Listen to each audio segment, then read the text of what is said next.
When it comes to relationships, we often focus on the surface, the attraction, the chemistry, the little things that make us smile in the beginning. And those are wonderful, but they're not the whole story. Over time, what keeps a relationship alive isn't just the spark you had on day one, it's the deeper connection you build day after day. And for women, there are certain things that go beyond flowers, the dates, and the promises. These aren't luxuries, they're essentials. They're the pillars that make love feel safe, real, and worth investing in. If they're missing, no amount of romance can fill the gap. But when they're present, they turn an ordinary relationship into something unshakable. Today, I want to walk you through what I believe are 5 essential things women seek in a relationship, not just to survive in love, but to thrive in it. And as we explore them, you might realize these are the same things we all long for, deep down. Because when we get these right, we're not just building a relationship, we're building a partnership that lasts. Yeah. When two people come together in a relationship, it's easy to get caught up in the present. The fun, the chemistry, the excitement of new experiences. But over time, something deeper starts to matter. Whether your lives are actually headed in the same direction. Ah. Shared vision isn't about having identical dreams or wanting the exact same life in every detail. It's about alignment. It's about knowing that you're both walking toward the same horizon, even if you're taking slightly different paths to get there.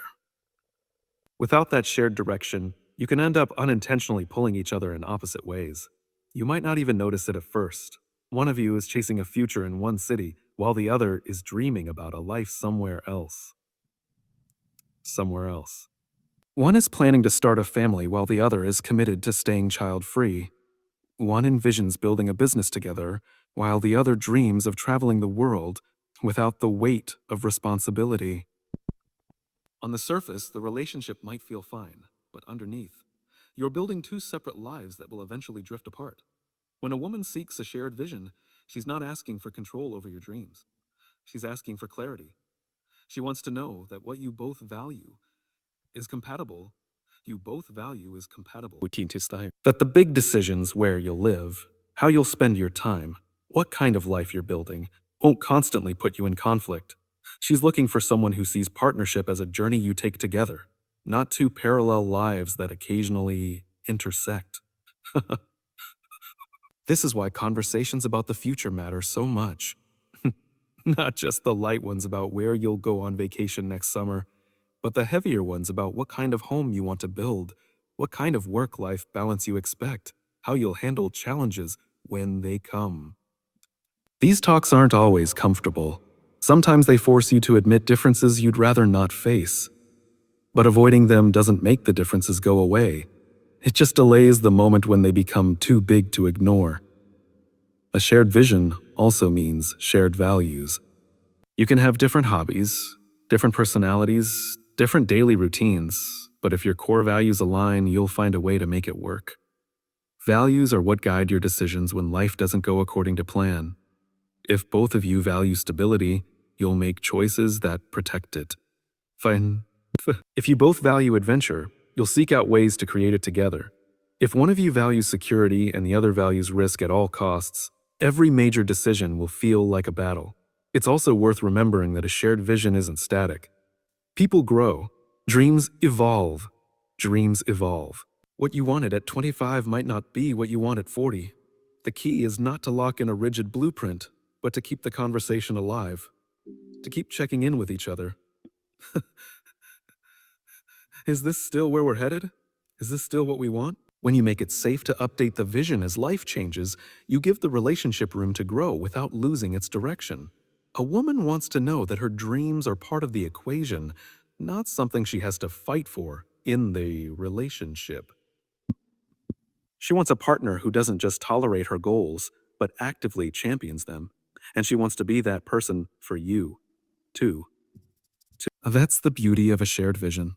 It's not about compromise in the sense of giving things up. It's about collaboration in the sense of building something bigger than either of you could on your own. The couples who last aren't necessarily the ones who never argue or never hit rough patches. They're the ones who, no matter what's happening, still have the same picture in mind of where they're going. That picture gives them something to hold on to when the details of daily life feel overwhelming. It's the compass that points them back to each other when they feel lost. Lost. And here's the truth. When you have that alignment, it changes the way you approach everything else. Decisions become easier because you're not asking, what do I want? And what do you want? You're asking, what serves what we want? That small shift in language changes the tone of the relationship from negotiation to teamwork. When your vision is shared, your commitment deepens. You're not just partners in love, you're partners in purpose. You're building a life that feels intentional, and you're doing it together. And that's the kind of connection that turns a good relationship into a great one. Because love may start with attraction, but it lasts when you're both walking toward the same future. Respect and appreciation are not grand events that happen once in a while. They're the quiet, steady heartbeat of a relationship. They're not just expressed through big celebrations, expensive gifts, or public declarations. They're felt in the everyday moments, the ones that rarely make it to Instagram. It's in the way you look at her when she's speaking, the way you acknowledge her contributions, and the way you remind her without words sometimes that she matters. Respect begins with recognizing her individuality. She's not just your partner, she's a person with her own history, her own dreams, her own way of seeing the world. When you respect someone, you give them space to be fully themselves, even when they see things differently than you do. You don't try to mold her into a version that's more convenient or more in line with your preferences. You value her for who she already is, not for who you want her to be. Appreciation is the fuel that keeps that respect alive. Yeah. And appreciation isn't just about saying a thank you when she does something for you. It's about noticing the effort behind the action. It's about seeing the things she does that she doesn't have to do, the way she remembers your preferences, the way she supports you when you're stressed, the way she holds things together when life feels chaotic. It's about letting her know, in real time, I see you. I don't take this for granted. Too often in relationships, we get comfortable. We stop saying the things we used to say in the beginning. We stop noticing the details that once felt impossible to miss. We start assuming that she already knows we respect her, that she already knows we appreciate her. But here's the truth. Even if she knows, she still needs to hear it. Not because she's insecure, but because unspoken appreciation eventually feels like no appreciation at all. Respect also shows up in the way you handle disagreements. It's easy to be respectful when you're getting along, when everything's going smoothly. But the real test is in conflict. Do you speak to her in a way that preserves her dignity, even when you're frustrated? Do you avoid the cheap shots, the comments designed to sting, because you know words can't be taken back once they're spoken? Disrespect in those moments can undo months or even years of trust. Respect in those moments strengthens the bond. And appreciation isn't just verbal, it's behavioral. It's behavioral. It's in the way you respond to her ideas, the way you make space for her voice and decisions that affect both of you, the way you acknowledge her contributions in front of others. No. Public appreciation doesn't mean putting on a show. It means making sure she knows in any setting that you value her presence and her role in your life. There's also a subtle but important difference between respect and agreement. You don't have to agree with everything she says to respect her perspective. Respect is about valuing the thought behind her view, even when you see it differently. It's saying, I may not share your opinion, but I value your right to have it, and I'll treat it with the weight it deserves. That kind of respect builds trust because it says, you can be yourself with me, even when we're not on the same page. When appreciation is missing, it's not always because someone stopped caring. It's often because they stopped paying attention. When we pay attention, when we keep noticing the small things and naming them out loud, when we remember that no one owes us their effort, their patience, or their love, and so we treat it like the gift it is. The beauty of respect and appreciation is that they feed each other. Into. The more you appreciate her, the more you respect her contributions. The more you respect her, the more you notice things to appreciate. It becomes a cycle that strengthens the relationship without you even realizing it. When she feels respected, she feels safe. She feels safe. When she feels appreciated, she feels valued. And when she feels both, she will give the best of herself, not because she's obligated to, but because she wants to. That's the kind of connection that doesn't just survive the hard seasons. It grows stronger because of them. Because at the end of the day, love may be the spark, but respect and appreciation are what keep the fire burning. When we talk about communication in a relationship, most people immediately think of the act of speaking, the words we choose, the way we phrase them, the timing of our conversations. And yes, words matter. But communication is so much more than words. So, it's not just about what you say, it's about what's understood. It's about whether the person you're speaking to feels truly heard, not just politely acknowledged. Women don't just want conversation, they want connection.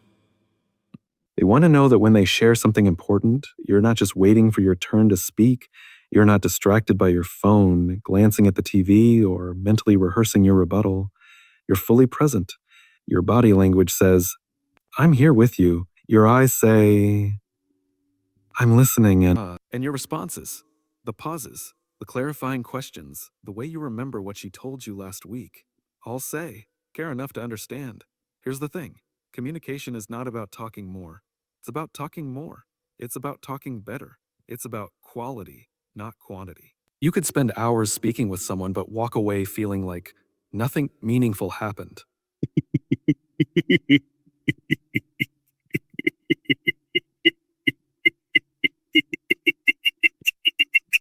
The difference is in the intention. Are you communicating to win, to defend, to prove a point? Or are you communicating to connect, to learn, to build trust? Consistency matters just as much as honesty. If your words and your actions don't line up, the communication is broken before it even begins. You can tell her, I'll always be there for you. But if you vanish emotionally when she's stressed or dismiss her feelings because they seem inconvenient, then your words become empty. Over time, empty words turn into noise, and noise erodes connection. And here's something a lot of people miss. Communication isn't always about solving problems in the moment. Sometimes, she's not looking for an answer. She's looking for a witness. Someone to sit in the moment with her, acknowledge what she's feeling, and resist the urge to fix it right away. The irony is, when you stop trying to solve everything and start trying to understand, you often end up being more helpful than you imagined. Listening is the foundation, but it's active listening that changes everything. That means you don't just let the words hit your ears, you absorb them. You reflect them back in your own words to make sure you understood correctly. You remember the details because they matter to her. If she told you 2 weeks ago about a challenge she was facing at work, and you ask her later how it went, that tells her she matters enough for you to carry her words with you. And it works both ways. Communication is not one-sided. It's a dialogue. That means you also share your thoughts, your feelings, your uncertainties. You don't keep her guessing about what's going on in your head or let her fill in the blanks with assumptions. You create a rhythm where both voices are valued. And when both voices matter, both people feel valued. Of course, communication isn't always smooth. There will be misunderstandings. There will be moments when you say something the wrong way or hear something differently than it was intended. That's normal. The strength of your relationship isn't determined by whether you avoid misunderstandings, but by how you handle them when they happen. Do you get defensive? Do you shut down? Do you lean in and say, help me understand what you meant? That willingness to clarify instead of retaliate is what keeps the conversation and the connection alive. It's also about timing. Not every conversation has to happen in the heat of the moment. Sometimes the most effective communication happens when emotions have cooled, when both people can speak with clarity rather than from a place of reaction. That's not avoidance, that's wisdom. Knowing when to speak and when to wait is just as important as knowing what to say. The beauty of honest, consistent communication is that it creates a safe environment for everything else in the relationship. When she knows you'll listen without judgment, she'll tell you more. When she knows you'll be honest, she'll trust your words. When she trusts your words, she'll trust you. And when trust is there, everything else, intimacy, teamwork, growth, becomes easier. The goal is not perfection. You will miss things. You will misunderstand. You will sometimes speak when you should listen and stay silent when you should speak. You will it you. But if you make it a priority to return to the conversation, to show her through your actions that her voice matters, you'll build something stronger than flawless communication. You'll build a lasting connection. Because at the end of the day, it's not just about what you say to each other. It's about what you make each other feel in the process.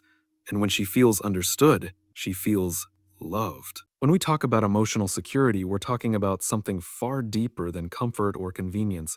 It's not about how nice the house is, or how expensive the gifts are, or how impressive the vacations look on social media. Those things are nice.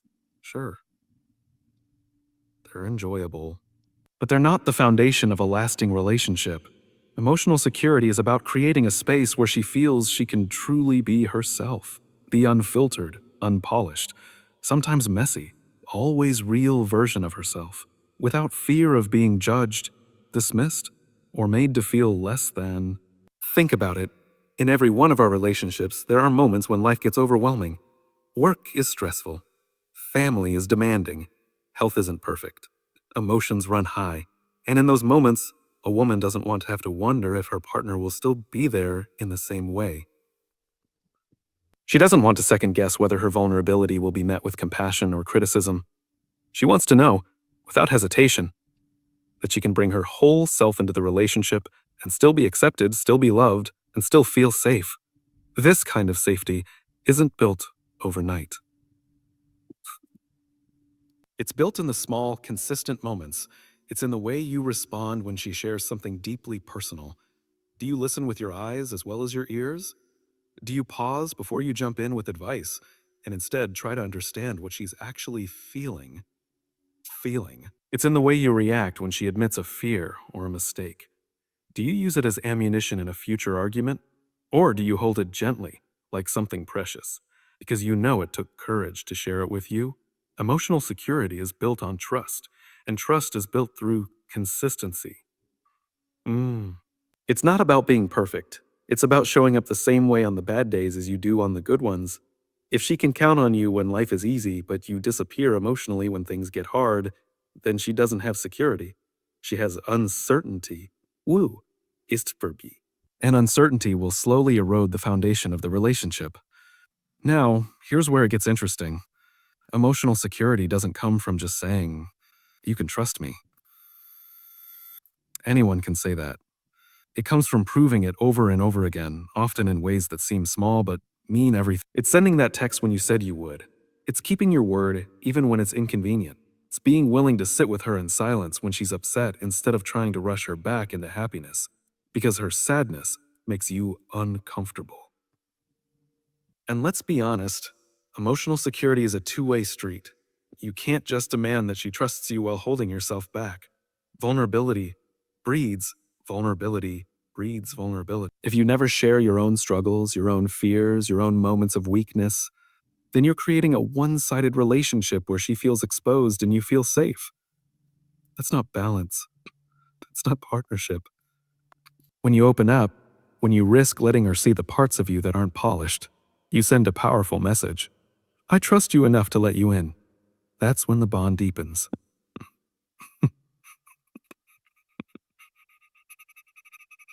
We live in a world that celebrates independence and self-reliance, and those are good traits.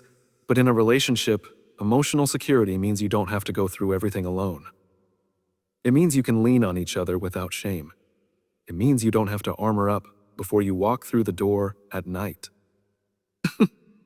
Instead, you can take the armor off, drop the shield, and know that you are safe in each other's presence. Here's the thing. Emotional security is not a static achievement. You don't get it once and keep it forever. It's an ongoing choice. Every day, you're either reinforcing it or weakening it. And that's why the little things matter so much. They're not little, they're the bricks that hold up the walls of trust. So if you want to give a woman the kind of relationship she truly values, start here. Start with making her feel safe emotionally. And not just safe from harm, but safe from dismissal. from indifference, from the fear that she's a too much tire or a not enough. Start by being the kind of person she can be fully human with, in her joy, in her pain, in her doubts, and in her dreams. Because when she feels emotionally secure, she's not just more open with you, she's more open in life. She's braver, more confident, more willing to take risks, because she knows that no matter what happens out there in the world, she has a safe harbor to return to. And that, more than anything else, is the gift that keeps love alive.